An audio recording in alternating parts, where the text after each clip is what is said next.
नमस्कार, मैं हूं अंकुर और आप देख रहे हैं सत्य हिंदी का न्यूज बुलेटिन। एक नजर अब तक की सुर्खियों पर। महायुति सरकार की लड़ाई में एक नया मोर्चा खुल गया है। सोमवार को मुख्यमंत्री देवेंद्र फडणवीस ने घोषणा की कि उन्होंने सरकार के शपथ ग्रहण के 3 महीने बाद मंत्रियों के लिए ओएसडी और पीए के नामों को आखिरकार मंजूरी दे दी।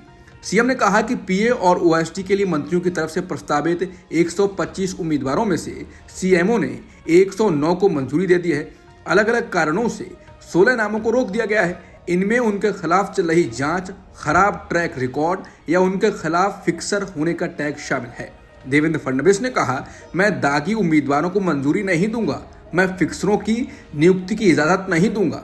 भले ही इस तरह के फैसले से किसी को ठेस पहुंचे, लेकिन मैं पीछे नहीं हटूंगा। महायुति विवाद से हमेशा दूर रहने वाले शिवसेना यूबीटी सांसद संजय राउत ने दावा किया कि खारिज किए गए सभी नाम गैर बीजेपी मंत्रियों द्वारा सुझाए गए थे। वरिष्ठ एनसीपी नेता माणिकराव कोकाटे ने तंज कसा कि उनके जैसे मंत्री अपनी पसंद के पीए और ओएसडी भी नियुक्त नहीं कर सकते हैं। मुख्यमंत्री द्वारा 16 नामों को खारिज करने व इस संबंध में कड़ा संदेश देने की बात ऐसे वक्त में आई है जब उनके और डिप्टी सीएम एकनाथ शिंदे व उनकी संबंधित पार्टियों बीजेपी और शिवसेना के बीच तनाव बढ़ रहा है। एनसीपी के कोकाटे ने 3 महीने के इंतजार के बारे में चुटकी लेते हुए कहा कि मंत्रियों के लिए बहुत कम भूमिका बची है। यहाँ तक कि पीए ओएसडी की नियुक्तियां भी सीएमओ द्वारा की जा रही हैं। हमें बस काम करना है या फिर अपना पद खोने का जोखिम उठाना है। शिंदे और अजित पवार दोनों ही इस मुद्दे पर चुप्पी साध रखे हैं। लेकिन शिवसेना यूबीटी के नेता संजय राउत ने बुधवार को सामना में लिखा कि पीए और ओएसडी के खिलाफ डंडा चलाने का फडणवीस ने सही काम किया है। जिन 16 उम्मीदवारों के नामों पर मंजूरी नहीं दी गई है, उनमें से ज्यादा शिवसेना के हैं। शिवसेना के सदस्यों के 13 नाम को खारिज कर दिया गया है और एनसीपी के 3 नाम खारिज किए गए हैं। टीएमसी नेता और ममता बनर्जी के भतीजे अभिषेक बनर्जी ने ममता बनर्जी के साथ मतभेदों को खारिज किया है। उन्होंने कहा कि वो ना तो बीजेपी में शामिल हो रहे हैं और ना ही कोई राजनीतिक दल बना रहे हैं। उन्होंने कहा कि एक अफवाह फैलाई जा रही है कि अभिषेक बनर्जी भाजपा में शामिल होंगे। अभिषेक बनर्जी ने कहा कि कटे हुए सिर से भी मैं ममता बनर्जी जिंदाबाद कहूंगा, मैं बेईमान नहीं हूं। कुछ पत्रकार और कुछ मीडिया आउटलेट अफवाह फैला रहे हैं कि बंगाल में एक नई पार्टी आ रही है। कर्नाटक के मुख्यमंत्री सिद्धारमैया ने परिसीमन पर केंद्रीय गृह मंत्री अमित शाह के बयान पर टिप्पणी की। उन्होंने कहा कि शाह का बयान भरोसेमंद नहीं है।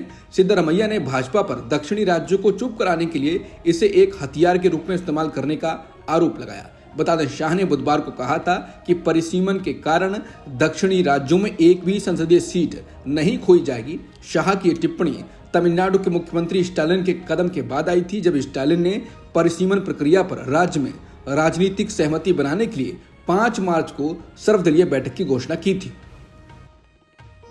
तमिलनाडु के मुख्यमंत्री एमके स्टालिन ने भाषा विवाद को लेकर गुरुवार को केंद्र सरकार पर फिर हमला किया। स्टालिन ने दावा किया कि हिंदी को जबरन थोपने से पिछले कुछ वर्षों में 25 उत्तर भारतीय भाषाएं निगल ली गईं।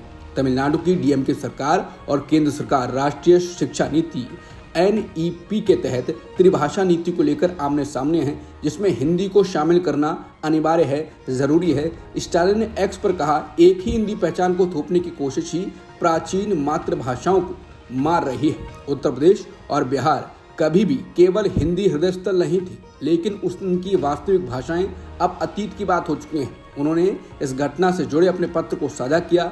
स्टालिन ने पूछा कि क्या उत्तर प्रदेश के प्रयागराज में आयोजित महाकुंभ में गैर हिंदी साइन बोर्ड लगाए गए थे, जबकि वहां देश भर से लोगों के आने का दावा किया गया था।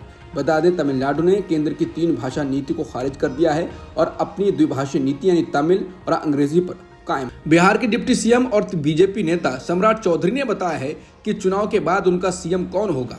बता दें, नीतीश कुमार को अभी तक एनडीए ने अपना सीएम चेहरा घोषित नहीं किया है। नीतीश के बेटे निशांत ने भी एनडीए से कहा है कि वो उनके पिताजी को सीएम चेहरा घोषित करें।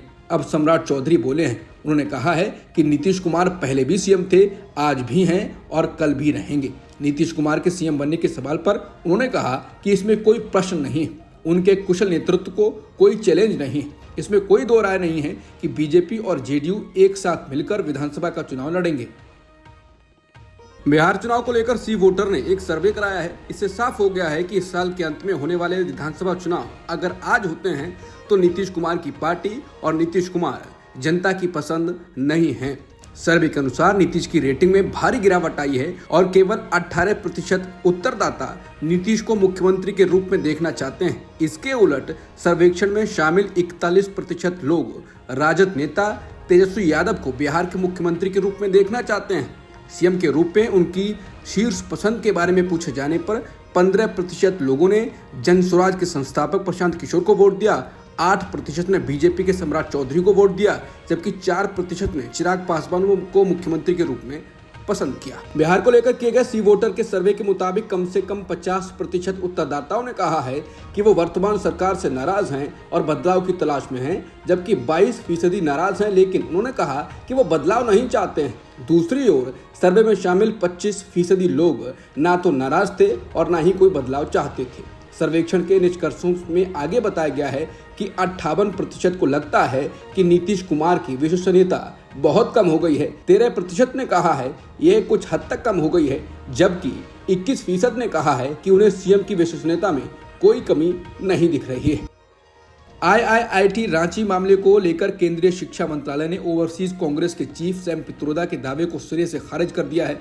मंत्रालय ने कहा है कि पित्रोदा का दावा पूरी तरह से गलत है। उन्होंने जो किया है उससे संस्थान की छवि खराब हुई है, इसके लिए उन पर कानूनी कार्रवाई की जाएगी। वहीं संस्थान ने इस मामले को लेकर अपने स्पष्टीकरण में कहा है कि पित्रोदा को किसी भी कार्यक्रम में नहीं बुलाया गया था। न्यूज एजेंसी के अनुसार बीते 22 फरवरी को सैम पित्रोदा ने दावा किया था कि जिस वक्त वो IIT रांची के छात्रों से वर्चुअली बात कर रहे थे, उसी दौरान कथित तौर पर उनका सिस्टम हैक हो गया और आपत्तिजनक और अश्लील कंटेंट चलने लगा था। सैम के इस दावे के बाद शिक्षा मंत्रालय ने अपनी प्रतिक्रिया दी। मंत्रालय ने कहा कि रांची में कोई IIT है ही नहीं, बल्कि वहां IIIT है। सैम का बयान पूरी तरह से बेतुका और अज्ञानता भरा है। वहीं IIIT रांची ने भी इस बात की पुष्टि की है कि संस्थान की ओर से पित्रोदा को किसी भी सेमिनार या वेबिनार के लिए वर्चुअल या फिजिकली आमंत्रित नहीं किया गया था। बीजेपी की मीटिंग में ही आज हंगामा हो गया। आज राजस्थान प्रदेश अध्यक्ष मदन राठौड़ के सामने ही अनुशासन टूट गया। मदन सिंह राठौड़ के सामने ही पदाधिकारी आपस में भिड़ गए और एक दूसरे को थप्पड़ जड़ दिए।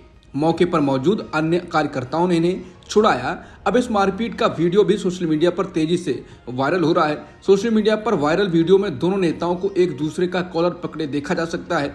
फिर उनमें से एक दूसरे पर अपना सिर मारता है, जवाब में दूसरा शख्स उसके सिर पर मुक्का मारता है। मौके पर मौजूद अन्य पार्टी कार्यकर्ताओं ने तुरंत उन्हें छुड़वाया। मीडिया रिपोर्ट के मुताबिक भारतीय जनता पार्टी के प्रदेश अध्यक्ष मदन राठौड़ मीटिंग के लिए पहुंचे थे। जैकी प्रदेश अध्यक्ष को एस्कॉर्ट करते हुए मंच लेकर गए। वहां मंच पर चढ़ने लगे तो उन्हें जावेद कुरैशी ने रोक दिया। इस मौके पर जैकी ने जावेद को थप्पड़ मार दिया। इसके तुरंत बाद जावेद ने भी जैकी को जोरदार थप्पड़ मार दिया। फिर दोनों नेता आपस में ही भिड़ गए। ये सब प्रदेश अध्यक्ष राठौड़ के सामने ही हुआ। दोनों करीब 30 से 40 सेकंड तक आपस में लड़ते ही रहे। पूरा घटनाक्रम के बाद बीजेपी प्रदेशाध्यक्ष हमीद खान से रिपोर्ट मांगी गई है। साथ ही दोनों नेताओं को सख्त हिदायत भी दी है। बीजेपी और आरएसएस बीते कुछ महीनों से बीजेपी का नया राष्ट्रीय अध्यक्ष चुनने के लिए माथापच्ची कर रहे हैं। लिस्ट तैयार है, बस किसी के नाम पर सहमति बनाने और अनाउंसमेंट की देर है। माना जा रहा है कि 10 से 20 मार्च के बीच अध्यक्ष का नाम का ऐलान हो जाएगा।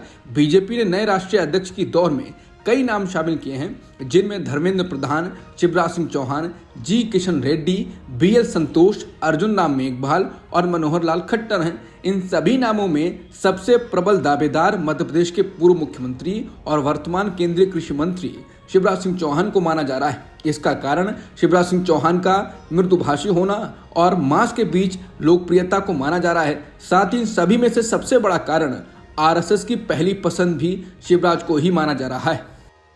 मध्य प्रदेश के पूर्व मुख्यमंत्री और केंद्रीय मंत्री शिवराज सिंह चौहान ने भोपाल में एक कार्यक्रम के दौरान कहा कि कई बार चुनाव के वक्त वोट दिलाऊ फैसले लेने पड़ते हैं। इतना ही नहीं, बार बार होने वाले चुनावों के कारण फैसले तो प्रभावित होते ही हैं, साथ ही साथ पैसों की भी बर्बादी होती है। इस दौरान शिवराज सिंह चौहान ने देश में एक साथ इलेक्शन को जरूरी बताया।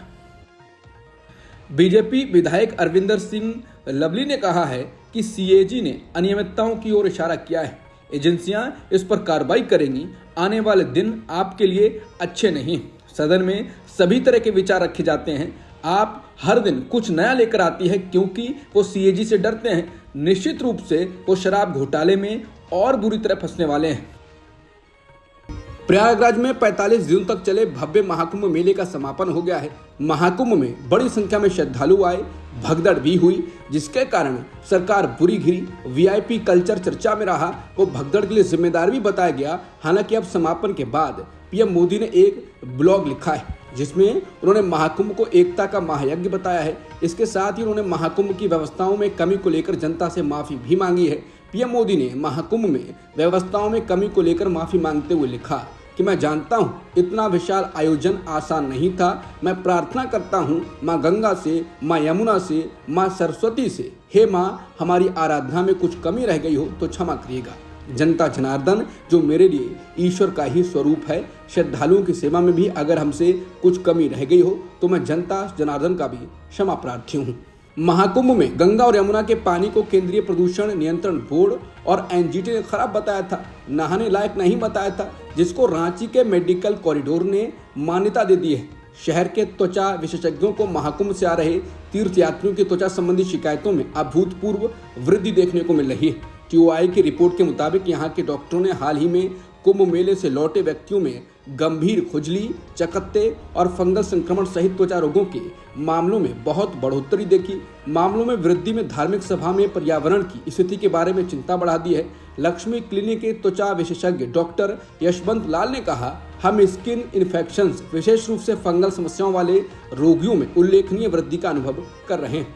आम शिकायतों में लगातार खुजली और चकत्ते शामिल हैं। भारतीय वन सर्वेक्षण यानी फॉरेस्ट सर्वे ऑफ इंडिया यानी एफएसआई ने नेशनल ग्रीन ट्रिब्यूनल यानी एनजीटी को एक रिपोर्ट सौंपी है, जिसके बाद सवाल उठ गया है कि क्या महाकुंभ के बाद मोदी अब कांवड़ यात्रा को लेकर भी योगी को घेर रहे हैं। दरअसल सौंपी गई रिपोर्ट के मुताबिक उत्तर प्रदेश में नए कांवड़ यात्रा मार्ग के लिए बिना नियमों के और बिना अंतिम मंजूरी के हजारों पेड़ों को काट दिया गया है, जिसके बाद फिर वही सवाल कि क्या कांवड़ यात्रा भी मोदी बनाम योगी होगी, क्योंकि महाकुंभ में तो केंद्र के बोर्ड ने पानी को लेकर रिपोर्ट सौंपी थी और नहाने लायक नहीं बताया था और यूपी सरकार ने इसको खारिज कर दिया था, जिसके बाद कहा गया कि दिल्ली और लखनऊ आमने सामने आ गए हैं।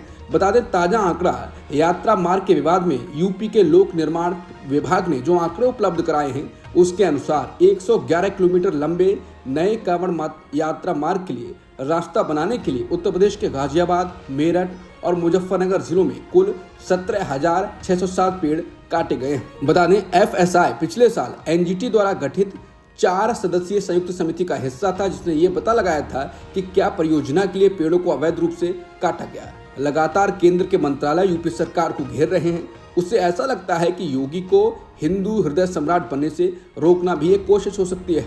महाराष्ट्र के पुणे के स्वारगेट बस डिपो में एक बस के अंदर महिला से कथित रेप के मामले में आरोपी की तलाश तेज हो गई है। अब इस पर भारत के पूर्व मुख्य न्यायाधीश DY चंद्रचूड़ बोले हैं। उन्होंने कहा है कि निर्भया कांड के बाद कानूनों में कई सुधार हुए हैं, लेकिन केवल कानून बनाने से ऐसे अपराधों को रोका नहीं जा सकता।